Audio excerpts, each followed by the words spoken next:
How's it everyone? Today I'm here with my WWE Payback 2017 pay-per-view review. Of course, Payback was a Raw exclusive pay-per-view event that took place live on the WWE Network as well as pay-per-view tonight. And I gotta say, coming out of Payback, I thought the show was actually really good. I had a lot of fun watching it. I thought the first half of the show was awesome. I thought all the matches were delivering. I was having a ton of fun watching it. And, come the second half of the show, I thought the quality decreased. But I feel like it was still strong enough for this show to be considered a very good pay-per-view. So, yeah, even though it decreased in match quality, I still thought it was fun and enjoyable. So, Payback overall, I thought was a good, fun, enjoyable show from Monday Night Raw. So, definitely get the thumbs up from me. But, of course, before I jump into the main show, I want to talk about the 1-hour kickoff show that took place 1 hour prior to the pay-per-view. Not much happened on there. Of course, you had the tag team match between Enzo, Amore, and Big Cass versus Luke Gallows and Karl Anderson. I mean, it was solid for what it was. Nothing, really too much to complain about. It's probably better, the better one of their matches they've had, because they've had hundreds of matches so far, but it's probably one of the better ones. It was fun and enjoyable. Like the ending with, Anderson Gallows going for the Magic Killer and Enzo rolling up, I forgot who he rolled up, I think Gallows, for the 1, 2, 3. So it kind of protected Anderson and Gallows and losing. So, didn't mind that match. It was actually better than I thought it was going to be. So, that was good for what it was. And then, of course, I had Miz TV with Finn Balor, which I thought was a good segment.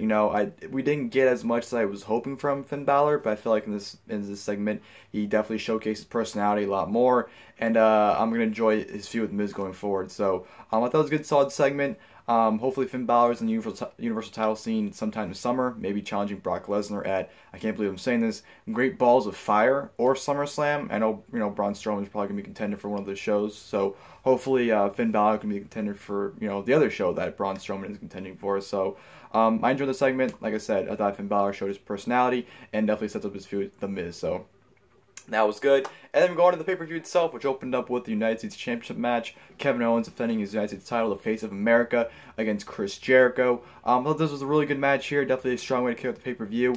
Don't think it was as good as the WrestleMania match. We know it was still a very strong match here. Like the storytelling from both guys is trying to beat the shit out of each other. Owens having to counter for everything Jericho's giving him, whether it was the walls and Owens rolling out of it, or just simple maneuvers Jericho was trying to apply or give Owens. Owens was able to outsmart him and able to counter them, and thought that made for a good story. Loved the throwback to the WrestleMania match with Jericho applying the walls and Owens getting to the ropes with that one finger, getting there, strangling onto the ropes, and then Jericho just becoming a madman, fighting Owens on the outside and actually crushing Owens' hand into the steel steps, kind of breaking his hand. I guess they're trying to play it off on commentary. Jericho destroyed his hand, threw him back in the ring, went out for a while. Owens tried to hit the pop-up powerbomb, but he couldn't because his hand was so messed up.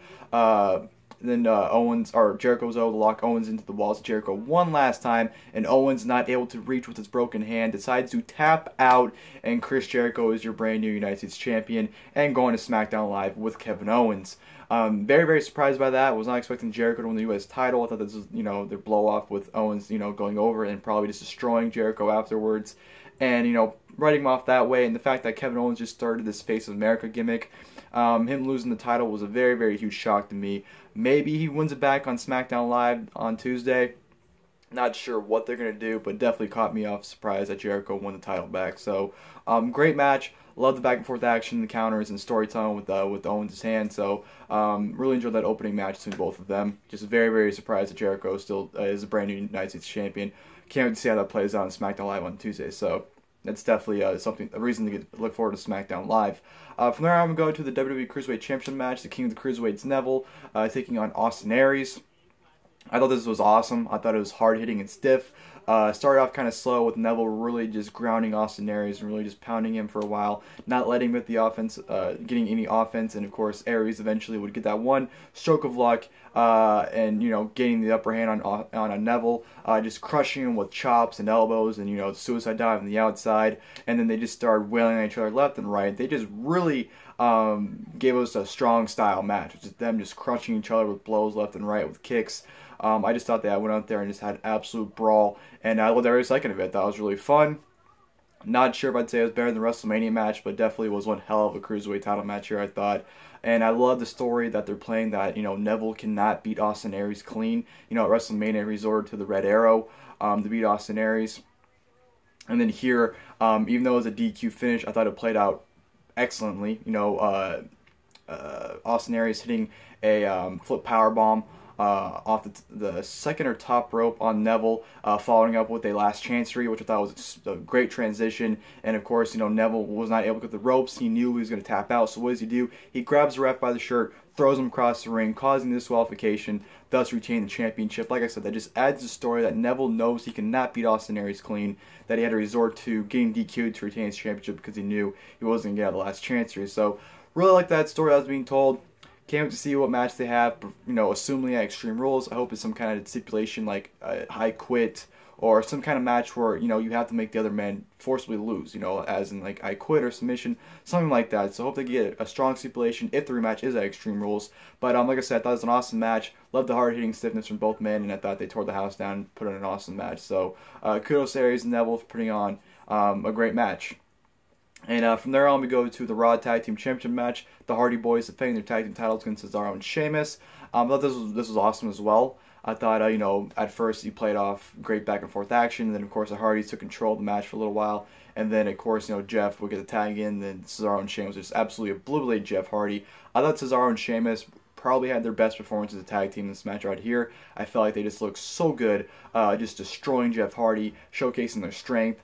Just throwing them around, just the way they gel as a tag team in this match, I feel like it's the best performance they've had so far since becoming a tag team. So I really enjoyed the tag team work between Cesaro and Sheamus in this match. I thought they looked excellent. The Hardys selling was great as well.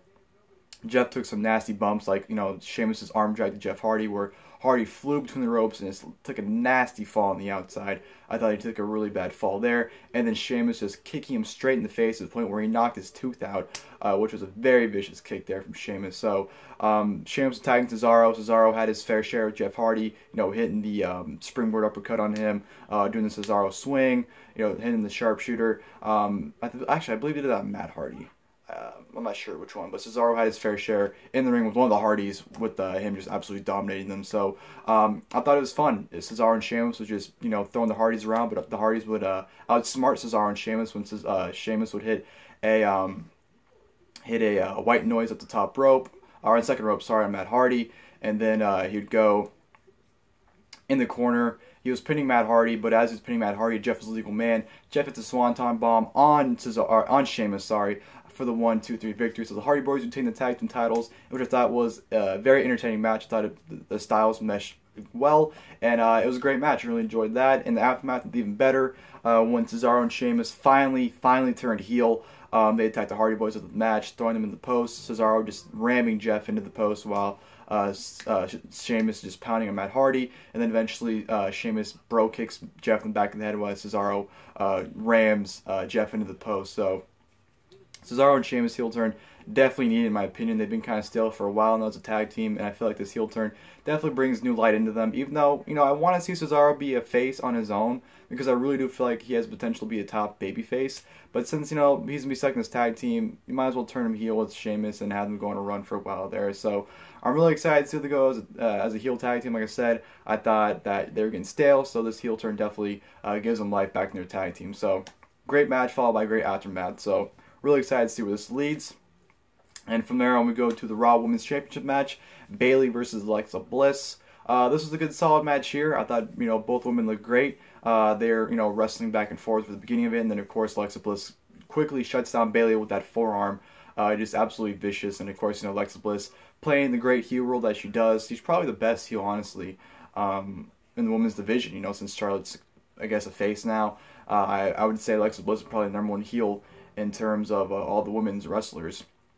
I thought her personality mocking Bayley, and just, when she's pulling Bayley's hair and the referee's counting one, she's just mimicking the referee counting. I thought that was just little things like that make matches, if you ask me. It makes the wrestlers as well. So Alexa Bliss definitely looked great in this match. Bayley had a great performance. Her nice fire comeback with some nice elbow strikes. She was able to hit the Macho Man-like elbow on Alexa Bliss, which looked absolutely, I wouldn't say beautiful. The running knee she did beforehand probably was the most devastating maneuver she's ever done, because Bayley's maneuvers aren't exactly deadly. I mean, the Bayley to belly, or I still get it confused, belly to belly or Bayley to belly, isn't that exactly the greatest finish in the world. So that running knee strike she gave Alexa Bliss, probably the most devastating maneuver she's actually ever done in her career. So that was actually a beautiful running knee, I thought, followed by the Macho Man elbow. Looked like she was having a fiery comeback. Looks like she's going to win. You know, she's going for the Bayley belly a handful of times. She even went for it off the second rope, but Bliss was able to fall out, push her down, and then, you know, jump down for a code red, which I thought turned out great. Bliss would throw Alexa Bliss into, or Bliss would throw Alexa Bliss. Bliss would actually throw Bayley into the turnbuckle, and then she would actually, Bayley would go for a pin, and the way Bliss kicked out, she launched Bayley into the turnbuckle, you know, the big one now, the post. You know, I don't even know what you call it, the surrounding, the thing that surrounds the post, the graphics and everything. She threw Bayley right into that. My mind's going blank right now, so I don't really name of it. The name of it, I apologize for that. Then she would go for, or Bayley went for a roll-up after that, after Bliss tried to take advantage, and then Bliss was able to counter that into a snap DDT for the 1, 2, 3. So Alexa Bliss is the brand new Raw Women's Champion, and I couldn't be any more ecstatic.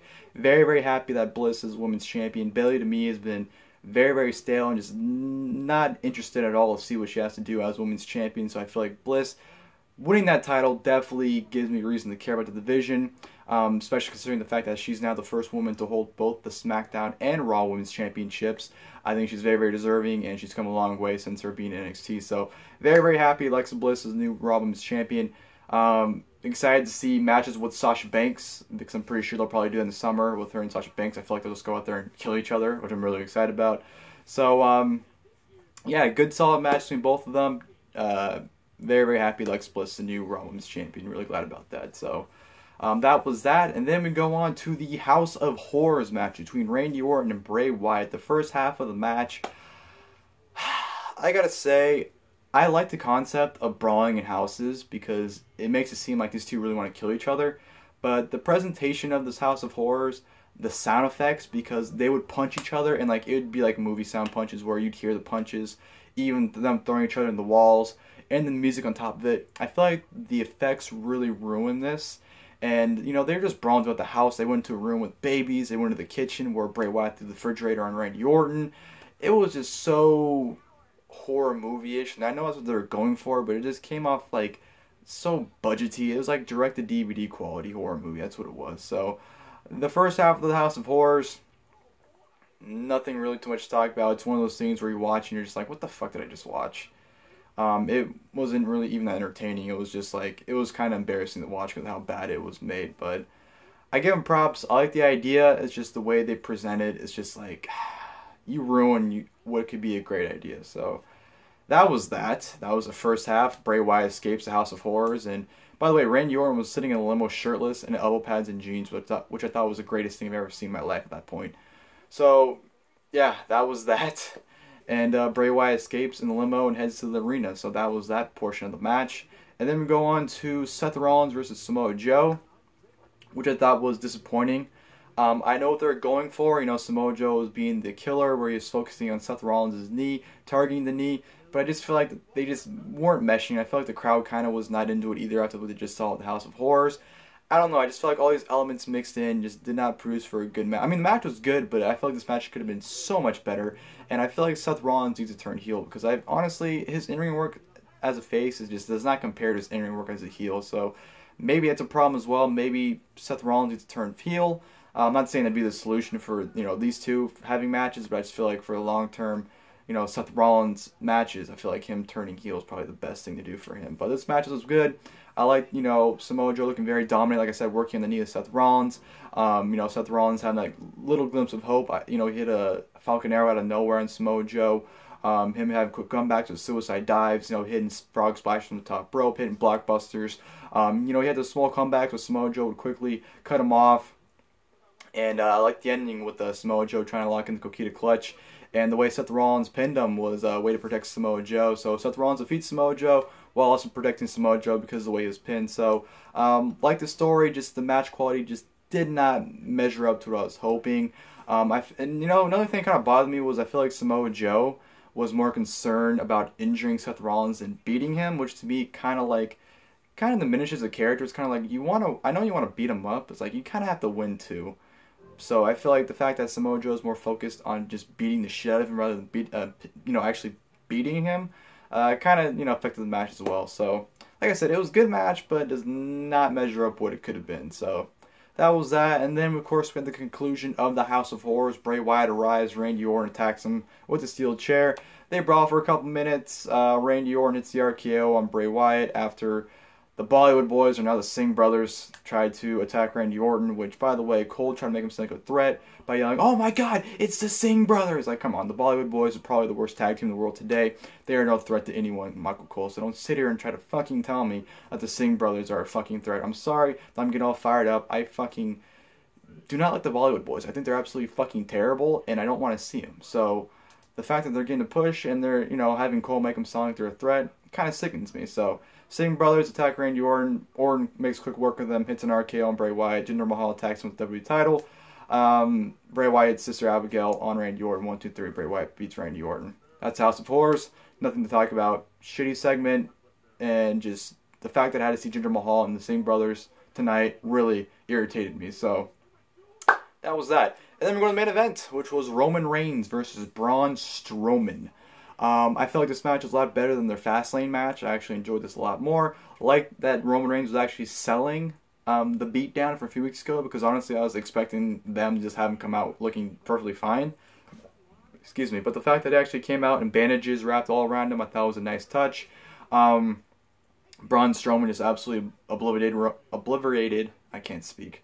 Roman Reigns in this match, just tossing him left and right, choke slamming on the announce table, just throwing him in the steel steps, was just really, really dominant Roman Reigns early on. But of course, in Roman Reigns fashion, has to have that big comeback, had that glimpse of hope where, he hit a spear out of nowhere, which was a desperation spear, which actually, I was fine with, because, once, he hit a finisher, and then, that's kind of like, even though he hurt himself, he knew that it would give him time to recuperate. So the desperation spear I didn't mind, but then you had Roman Reigns' big comeback, hitting Superman punches on Braun Strowman. Looks like Roman Reigns is actually going to beat him at this point, but Braun Strowman actually catches him in a mid Superman punch into a triangle choke, triangle choke. I don't really know what you'd call it.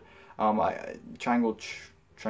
I don't know. It was some kind of choke, which he actually would transition it into the running power slam, which Roman Reigns actually kicked out of, but he barely got his arm up, so it looked like he kind of fucked it up, but it's kind of like he barely kicked out. I don't like the way it turned out personally. They played it off like Braun Strowman couldn't believe it. Braun Strowman picks him up with another running power slam. 1, 2, 3. Braun Strowman beats Roman Reigns. Very, very glad about that. I would have been pissed if Roman Reigns beat him. Braun Strowman definitely needed this win more than Roman Reigns, so I'm really glad they went that direction. And I really enjoyed the match, like I said. You had Braun Strowman pretty much just annihilate Roman Reigns. I like the story of it. Roman Reigns was selling great, I thought, with little things like Braun Strowman, giving a bear hug and Roman Reigns just barely being able to breathe. I thought Reigns' slang was great. I thought the story of this match was great. And I thought they made Braun Strowman look like an absolute fucking beast, especially after the aftermath where he takes the steel steps, pretty much just slams Roman Reigns into a denting the steps, and then he takes the steps and just fucking crushes it on Roman Reigns' chest to the point where Roman Reigns is spitting blood out. I just thought that was an awesome touch, because they didn't have to do that. They could have just had Braun Strowman beat him then leave, but no. You had Braun Strowman pretty much kill him after the match as well. He walks off, but then, I think it kind of pissed me off a little bit was they tried to make Roman Reigns look like he was not fine, but, they brought a stretcher out, and Reigns like, "I don't need the stretcher, I want to walk." I thought that was come on, just fucking throw him on the stretcher. You don't gotta make him look that strong, for fuck's sake. So, the fact that they try to make him as tough as they possibly could have been, or he could have been after the match by denying the stretcher and trying to walk on his own, even though he was collapsing, kind of irritating, because come on. But at the same time, I can see why they did it, but they also made Braun Strowman absolutely destroy him, so can't really complain too much about the way they had Roman Reigns act after the match. But yeah, really good main event to a really good pay-per-view. I thought, like I said, I thought for the most part the match is delivered. I don't think anything on the show was bad besides the House of Horror stuff. Besides that, every match was at least good to really good. I thought the match tonight, honestly, was Owens and Jericho. I thought those two went out there and just stole the show. Aries and Neville probably was a close second, with Strowman and Reigns being third. I was disappointed with Rollins and Joe, but that was still a fun match. and the tag team title match was great as well. So no complaints really for me about Payback. I honestly did enjoy the show, like I said. Hope you guys enjoyed this video. If you guys did, please leave a like below. If you guys would like in the comment section below, you guys can go ahead and leave your guys' thoughts on Payback. What you guys thought of the show, if you liked it, if you didn't like it, you know, anything about the show, go ahead and feel free to leave your guys' thoughts in the comment section below. And as always, I'll see you guys next video. Thank you guys for watching the video.